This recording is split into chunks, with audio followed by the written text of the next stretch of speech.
Teil 6, die Geheimlehre von H.B. Blavatsky, Buch des Zion, Strophe 2. Strophe 2, Vers 1.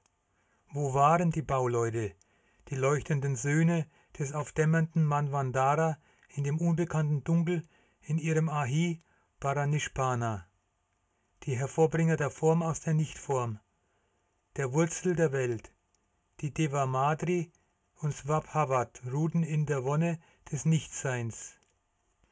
Die Bauleute, die Söhne des aufdämmernden Manvandara, das meint eine zyklische Zeitspanne, sind die wirklichen Schöpfer des Weltalls.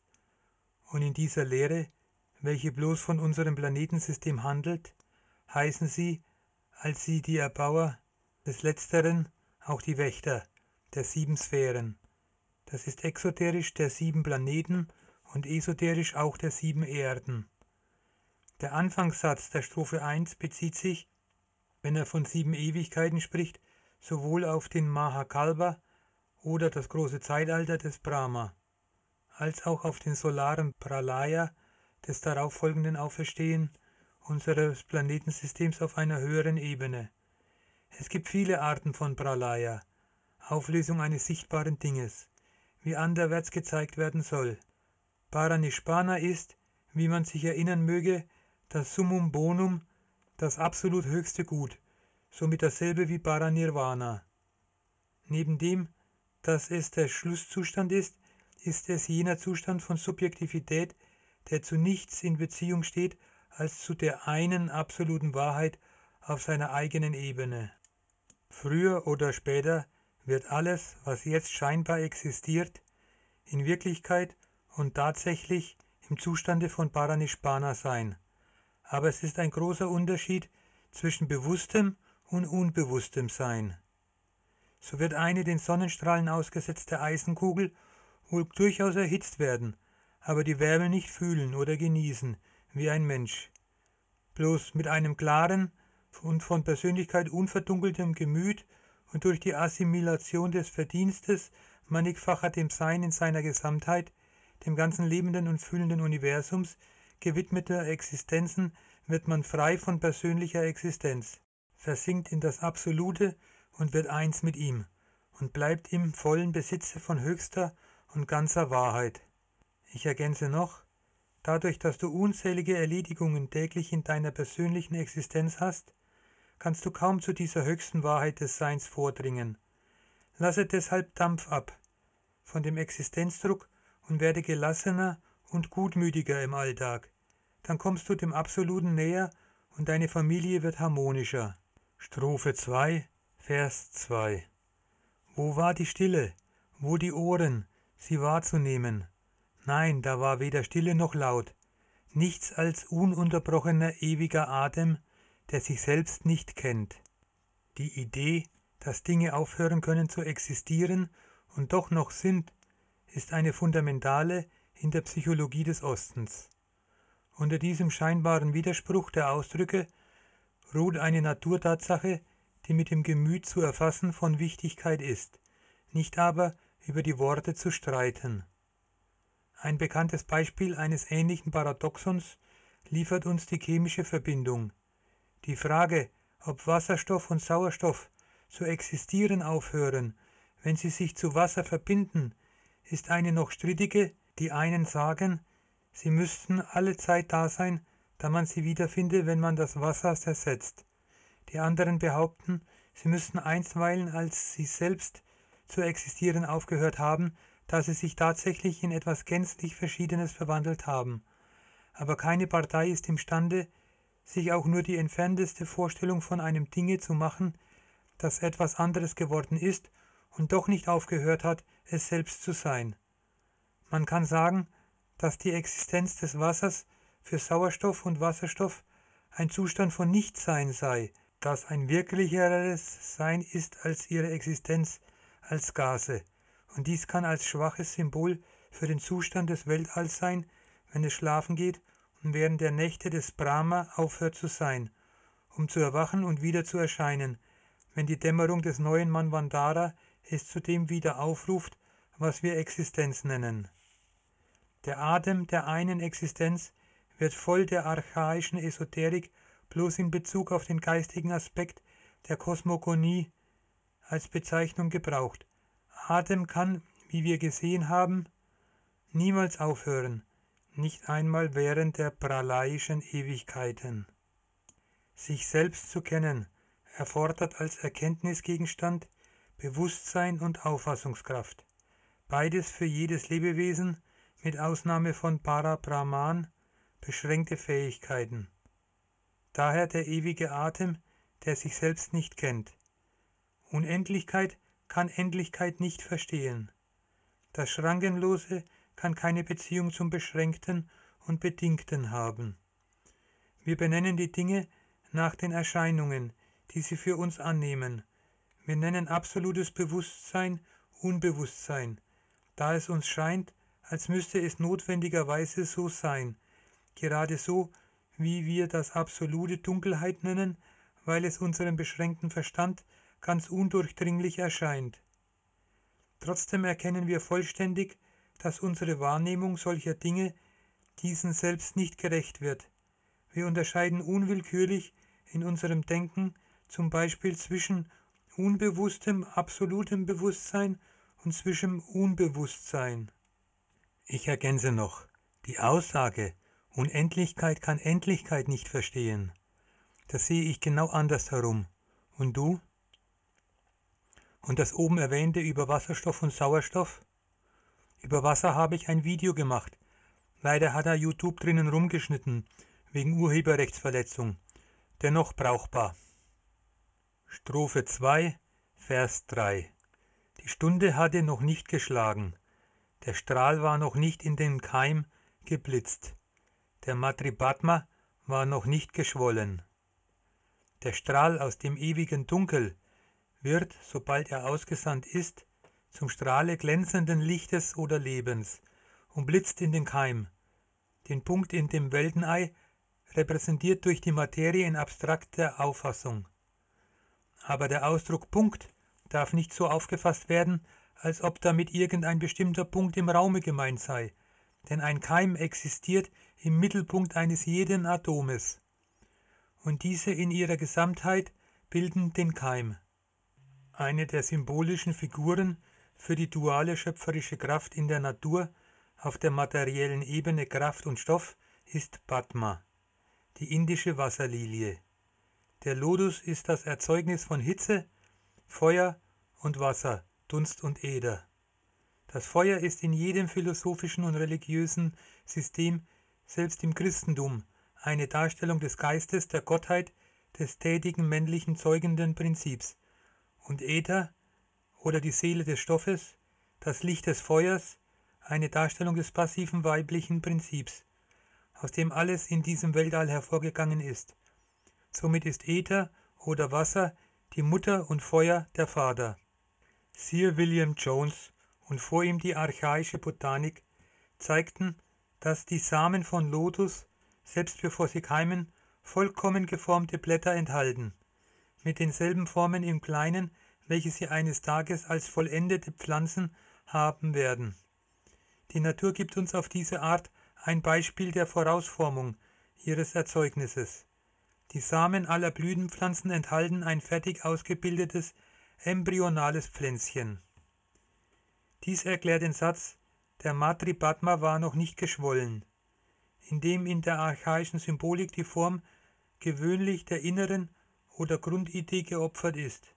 Der Lotus oder Padma ist übrigens ein sehr altes und beliebtes Symbol für den Kosmos selbst und ebenso für den Menschen. Die populären Gründe dafür sind erstens die eben erwähnte Tatsache, dass der Lotussamen ein vollkommenes Kleinbild der zukünftigen Pflanze einschließt, was die Tatsache versinnlicht, dass die geistigen Vorbilder aller Dinge in der unkörperlichen Welt existieren, bevor diese Dinge auf Erden verkörpert werden. Zweitens der Umstand, dass die Lotuspflanze durch das Wasser emporwächst, während sie ihre Wurzel in dem Schlamme hat und ihre Blüten aufwärts in die Luft ausbreitet. Der Lotus versinnbildlicht somit das Leben des Menschen und auch das des Kosmos, denn die Geheimlehre lehrt, dass die Elemente beider dieselben sind und dass beide sich in derselben Richtung entwickeln. Die in den Schlamm versenkte Wurzel stellt das stoffliche Leben dar, der durch das Wasser aufsteigende Stängel das Dasein in der Astralwelt. Und die Blume, die auf dem Wasser schwimmt und sich dem Himmel eröffnet, bedeutet das geistige Sein. Ich erwähne noch, Matripadma kommt aus dem Sanskrit und bedeutet der Mutterlotus oder die Matrix der Natur. Strophe 2, Vers 4. Sein Herz hatte sich dem einen Strahle noch nicht eröffnet, um denselben als Dreiheit in die Vierheit, in den Schoß der Maya fallen zu lassen. Die ursprüngliche Substanz war noch nicht aus ihrer vorweltlichen Verborgenheit in unsere Realität getreten. Aber wenn die Stunde schlägt und sie den durchdringenden Eindruck des göttlichen Strahlengedankens empfängt oder des männlichen Aspektes der Anima Mundi, des Alaya, so öffnet sich ihr Herz. Sie differenziert sich und die drei, Vater, Mutter, Sohn, werden verwandelt in die vier. Hierin liegt das doppelte Geheimnis der Dreieinigkeit und der unbefleckten Empfängnis. Die Idee einer absoluten Einheit würde in unserer Vorstellung gänzlich zerbrochen, wenn wir nichts Konkretes vor unseren Augen hätten, das diese Einheit enthielte. Und da die Gottheit absolut ist, so muss die allgegenwärtig sein. Daher gibt es kein Atom, das sie nicht in sich enthielte. Die Wurzeln, der Stamm und seine vielen Äste sind drei verschiedene Gegenstände, und doch sind sie ein Baum. Die Kabbalisten sagen, die Gottheit ist eine, weil sie unendlich ist. Sie ist dreifach, weil sie sich ewig offenbart. Diese Offenbarung ist dreifach in ihren Aspekten, denn es bedarf nach Aristoteles dreier Prinzipien für jeden natürlichen Körper zu seiner Objektivierung: Privation, Form und Materie. Privation bedeutet in dem Sinne des großen Philosophen das, was die Okkultisten in dem Astrallicht der niedrigsten Ebene und Welt der Anima Mundi eingedrückten Prototypen nennen. Die Vereinigung dieser drei Prinzipien hängt ab von einem vierten, dem Leben, welches von den Höhen des Unerreichbaren ausstrahlt, um auf den geoffenbarten Daseinsebenen eine universell ausgebreitete Essenz zu werden. Und diese Vierheit, Vater, Mutter, Sohn als Einheit und das lebende Offenbarung, eine Vierheit, führt auf die sehr alte Idee von der unbefleckten Empfängnis, jetzt schließlich zu einem Dogma der christlichen Kirche kristallisiert, welche diese metaphysische Idee gegen allen gesunden Menschenverstand verfleischlicht hat. Denn es braucht einer nur die Kabbala zu lesen und ihre zahlenmäßigen Erklärungsmethoden zu studieren, um den Ursprung dieses Dogmas zu finden. Er ist rein astronomisch, mathematisch und vorzugsweise metaphysisch. Das männliche Element in der Natur personifiziert in den männlichen Gottheiten Brahma, Horus oder Osiris, Jesus und so weiter, wird geboren durch, nicht von einer unbefleckten Quelle, personifiziert als die Mutter, denn da die abstrakte Gottheit geschlechtlos ist und nicht einmal Sein, sondern Seinheit oder Leben selbst ist, so kann dieses Männliche, das eine Mutter hat, keinen Vater haben. Ich ergänze, man könnte diesen Vers auch anders deuten. Oder was meinst du? Strophe 2, Vers 5. Die 7 waren noch nicht vom Lichtgewebe geboren. Das Dunkel allein war Vater, Mutter, Svabhavat. Und Svabhavat war in Dunkel. Die Geheimlehre beschäftigt sich in den hier gegebenen Strophen häufig mit unserem Sonnensystem und speziell mit unserer Planetenkette. Die 7 Söhne sind daher die Schöpfer der Letzteren. Svabhavat, die wesentliche Natur, die das Weltall erfüllt, ist die Wurzel aller Dinge. Es ist der Körper der Seele und das, was Äther im Verhältnis zu Akasha wäre, in dem Letzterer das beseelende Prinzip des Ersteren ist. Strophe 2, Vers 6. Diese 2 sind der Keim, und der Keim ist einer. Das Weltall war noch nicht im Gottesgedanken und im göttlichen Busen verborgen. Der Gottesgedanke schließt nicht die Idee eines göttlichen Denkers ein.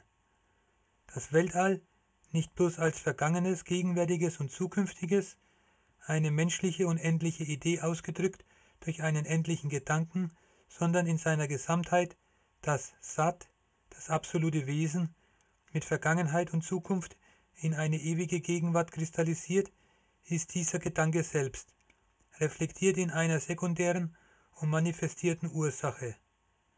Brahman, Neutrum, wie das Mysterium Magnum des Paracelsus, ist für den Menschengeist ein absolutes Geheimnis.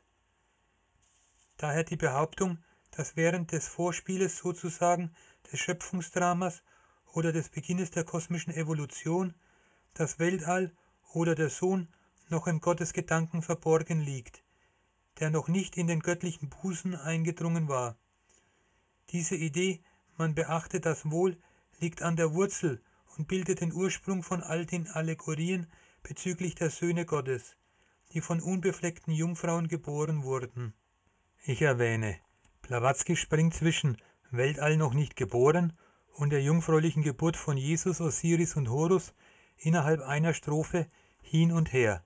Das wird einem uralten Buch, welches vor Hunderttausenden von Jahren im arischen Atlantis geschrieben wurde, nicht gerecht.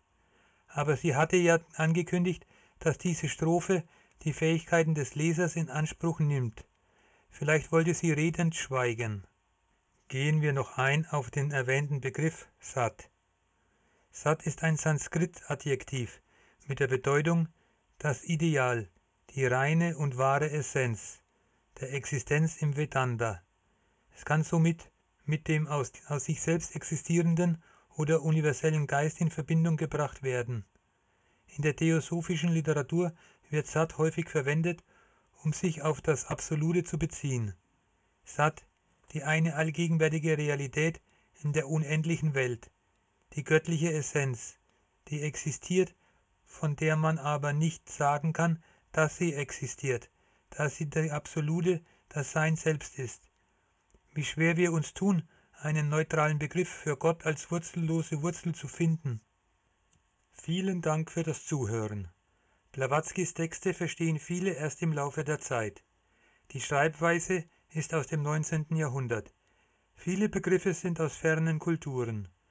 Ich werde manches vereinfacht wiedergeben und auch mal Erklärungen einfügen. Ich gebe die Geheimlehre in kleinsten Einheiten von wenigen Minuten wieder. Das wird viele Teile, Zeit und echte Mühe erfordern. Auf alle Fälle wird es stetig spannender. Deshalb lohnt es sich, mir zu folgen und den Kanal zu abonnieren. Auch über ein Like freue ich mich ehrlich. Bis zum nächsten Mal.